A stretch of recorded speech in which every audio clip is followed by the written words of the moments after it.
ప్రియమైన దేవుని పిల్లలారా, దేవుని చేత పిలువబడి ఈ ఆశీర్వాదకరమైన సమయాన్ని పొందిన ధన్యులారా, మరొక్కసారి దేవుని కృప మీకు తోడుగా ఉండునుగాక.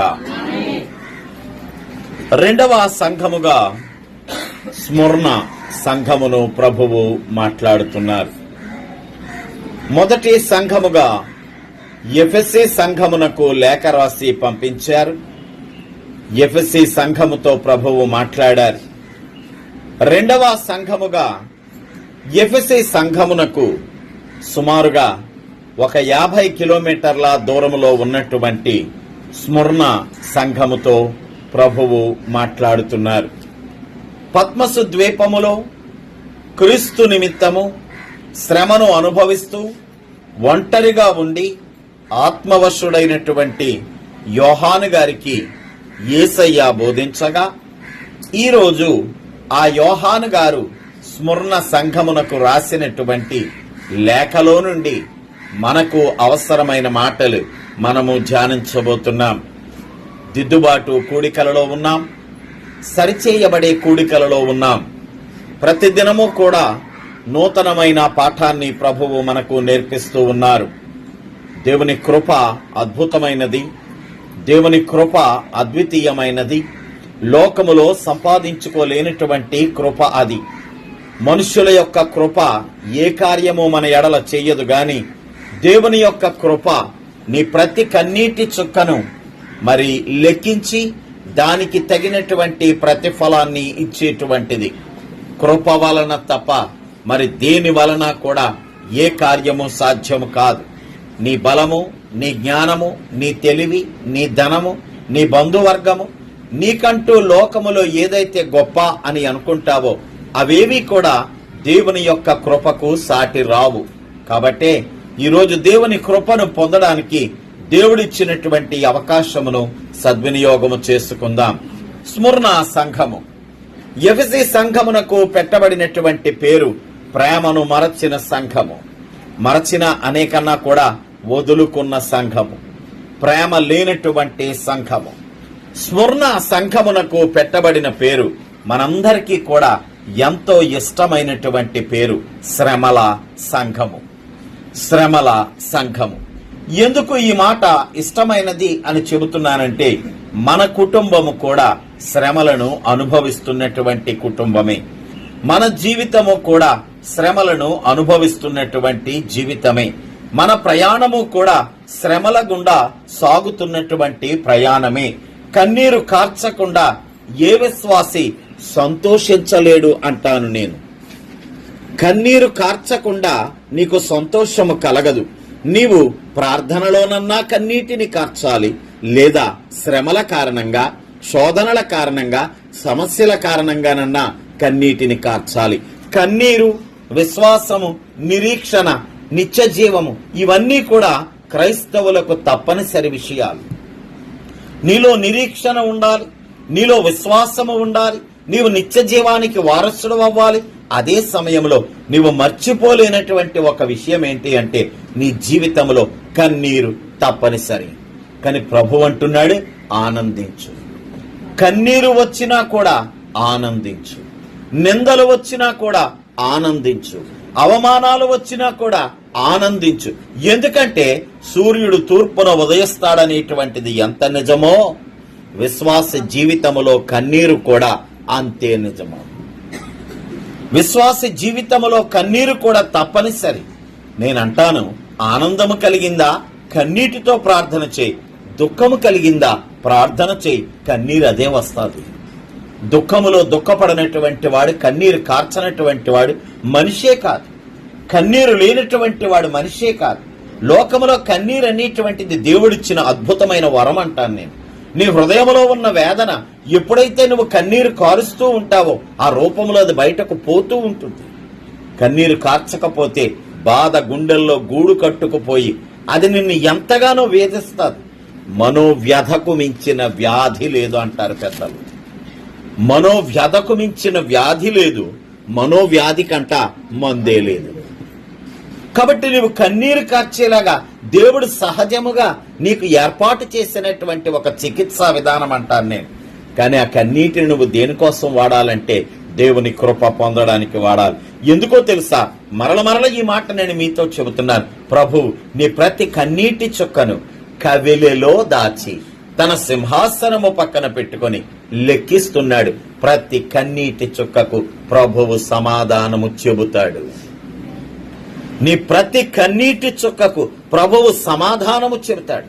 లోకములో ఎవడదన్నా కాలు పట్టుకొని నువ్వు ఏడ్చినా కూడా ఆ కన్నీరంతా వృధా ఏమో గాని దేవుని సన్నిధిలో, నీ ఏకాంత ప్రార్థనలో, నీవు ఏర్పాటు చేసుకున్న ఉపవాస ప్రార్థనలో, నీకు దుఃఖ సమయములో నీవు కార్చిన ఏ కన్నీటి చుక్క కూడా వృధా పోదు దేవుని బిడ్డ. ప్రతి కన్నీటి చుక్కకు దేవుడు సమాధానం చెబుతాడు. స్మరణ సంఘము అటువంటి కన్నీటి చుక్కల మధ్య ప్రయాణము చేస్తున్నటువంటి సంఘం. నిజానికి పౌలు గారి యొక్క 3వ మిషనరీ యాత్రలో స్థాపించబడిన సంఘము స్మరణ సంఘము. అది ఎలా వచ్చింది అనేటువంటిది కూడా ఎవరికీ పెద్దగా తెలియదు. కానీ స్మరణ సంఘము యొక్క ప్రత్యేకత ఏంటంటే స్మరణ అనే మాటకి బోళము అని చెప్పి అర్థము. స్మరణ అనే మాటకి బోళము అని చెప్పి అర్థము. బోళము అనేటువంటిది మరణించిన మనిషి శరీరాన్ని కాపాడడానికి, భద్రపరచడానికి రాసేటువంటి పదార్థము. బోళము అనేటువంటిది చనిపోయిన వ్యక్తి యొక్క శరీరము పాడైపోకుండా దాన్ని ఏమంటాం, పూసేటువంటిది. దానికి పూసేటువంటి పదార్థము బోళము.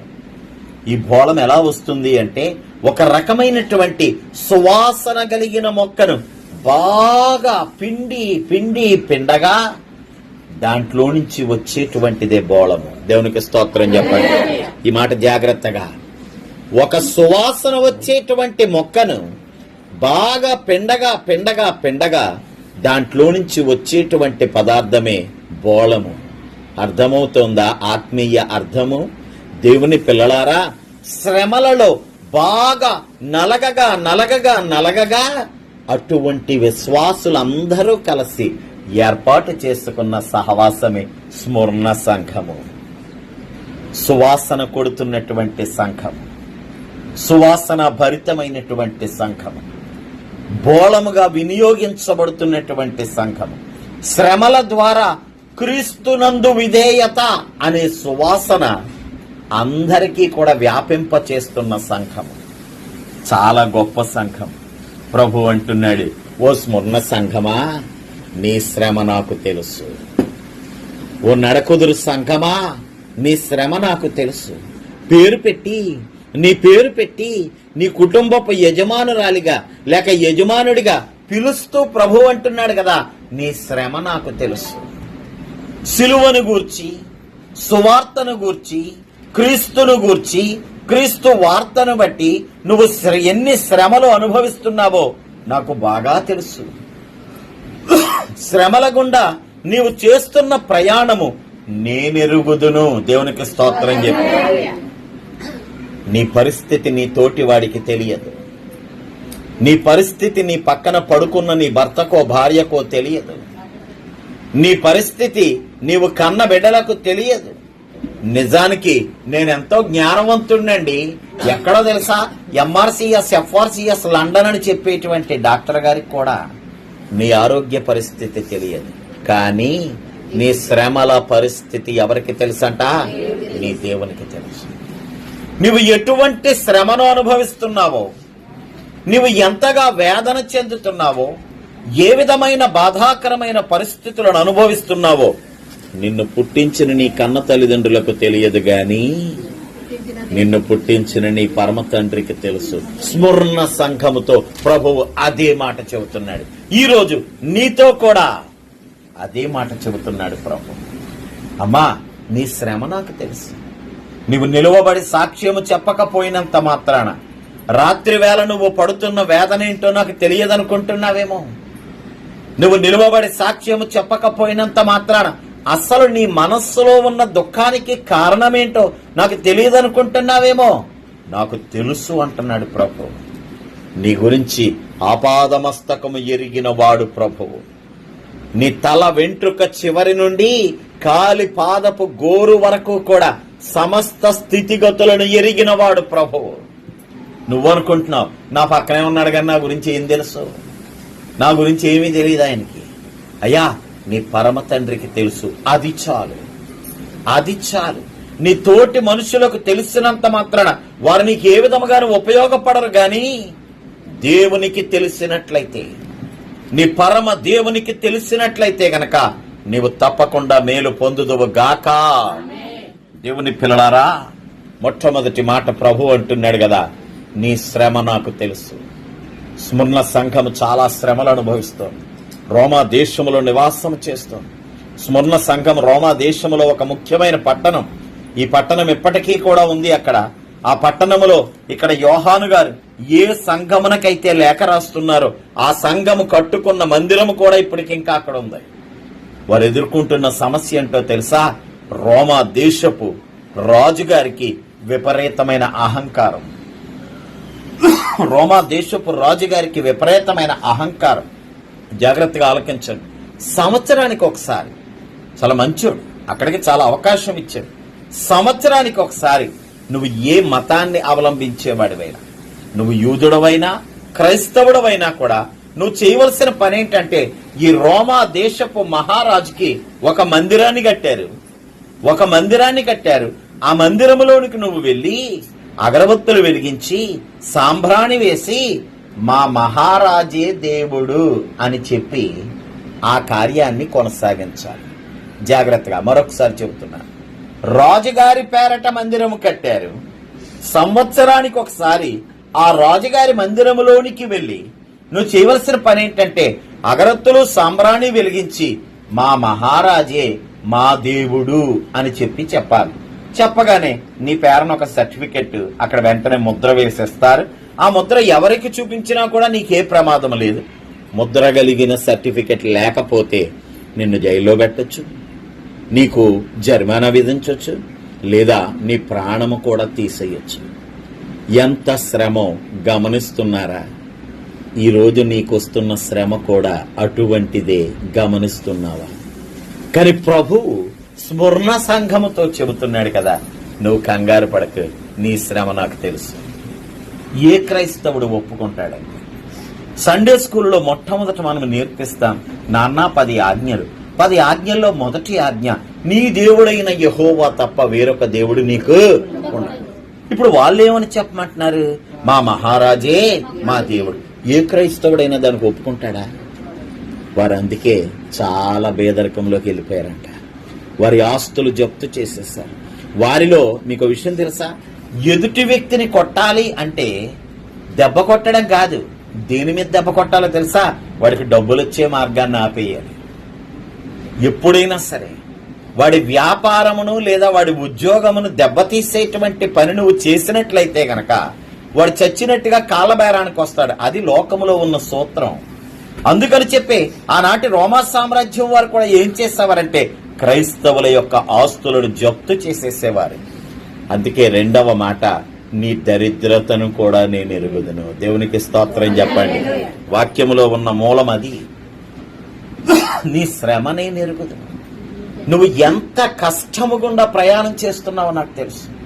నీ మనస్సు చంపుకొని నీ ప్రాణాన్ని కాపాడుకోవడానికి, నీ ఆస్తులను కాపాడుకోవడానికి, నీ కుటుంబాన్ని కాపాడుకోవడానికి సంవత్సరానికి ఒకసారి వెళ్ళి నీవు చేస్తున్న పూజ నాకు తెలుసు.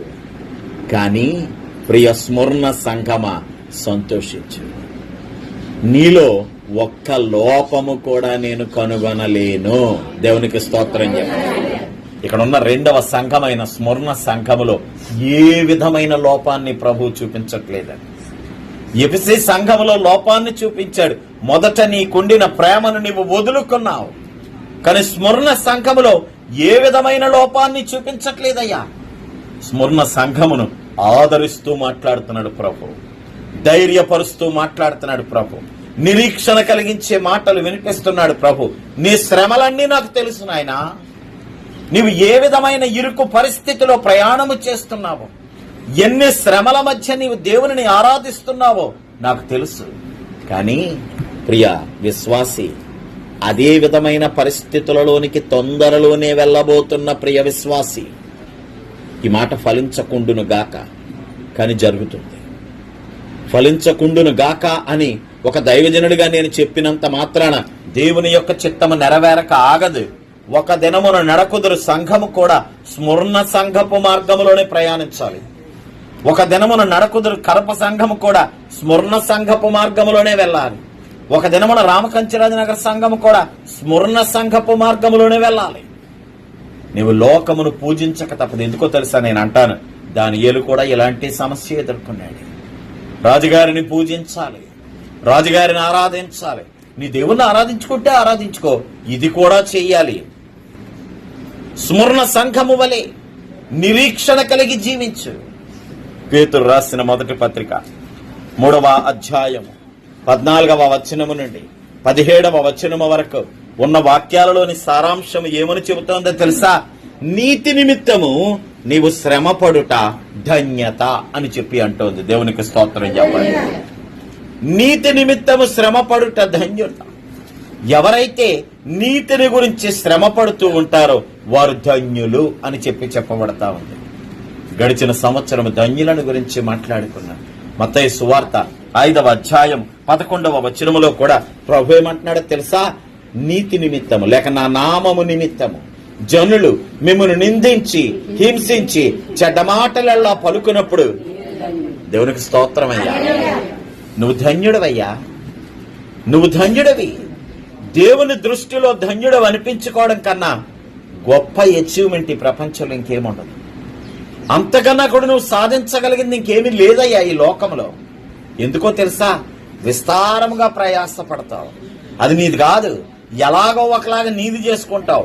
నువ్వు ఉన్నంతకాలం నీదవుతుంది, నువ్వు వెళ్ళిపోయాక ఎవరిదవుతుంది?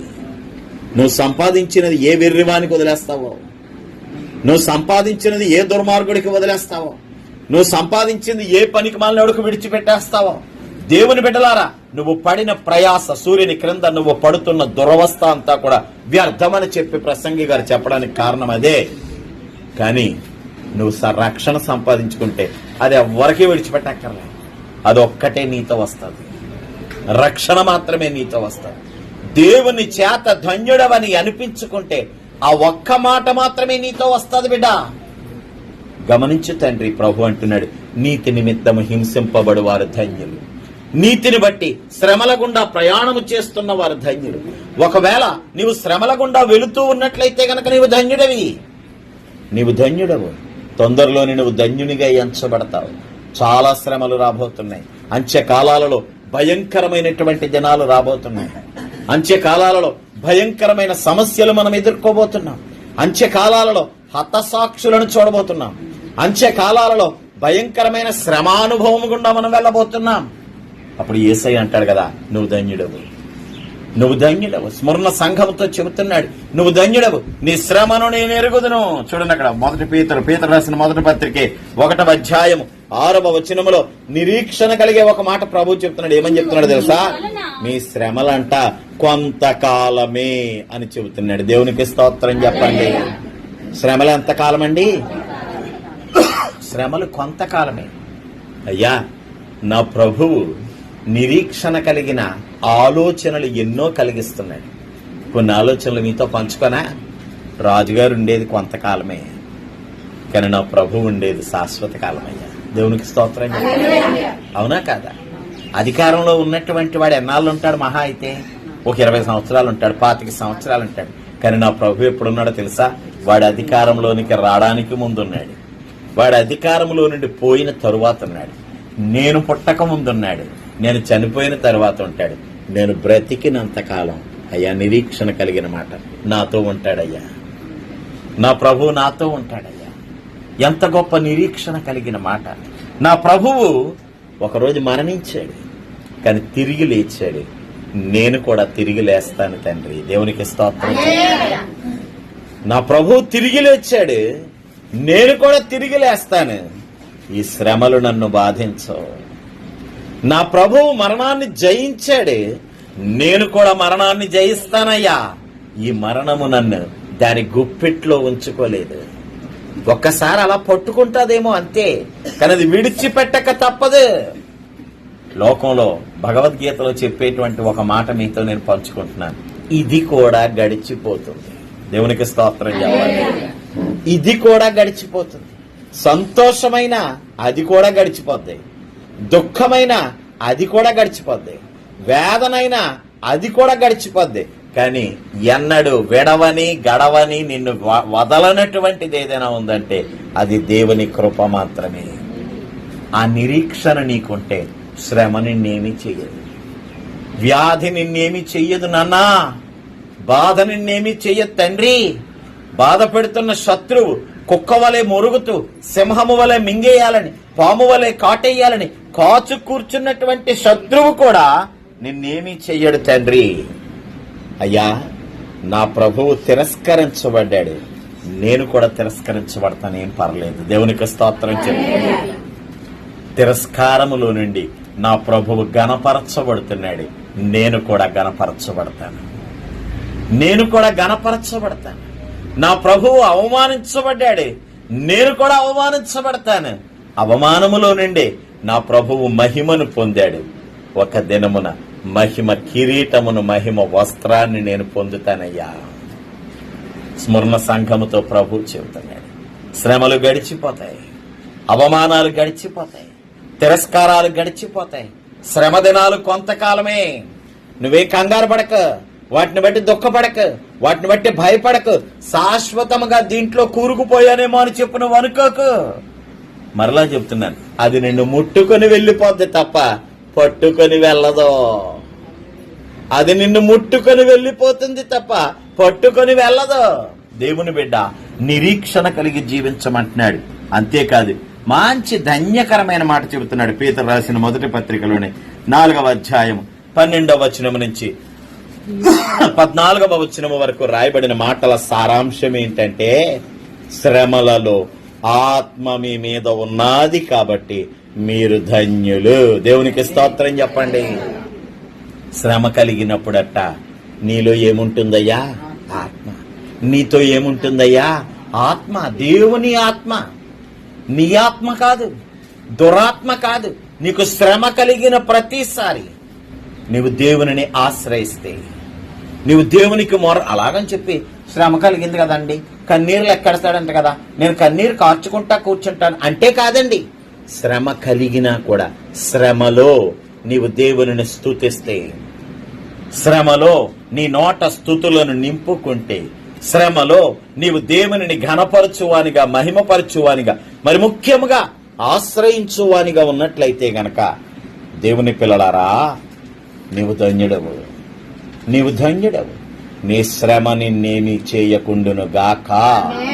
ఏమి చేయదండి, శ్రమ నిన్నేమీ చేయదు. మహా అయితే మరణమునకు గురి చేస్తుంది. ఆ మరణం ఎక్కడ మరణం?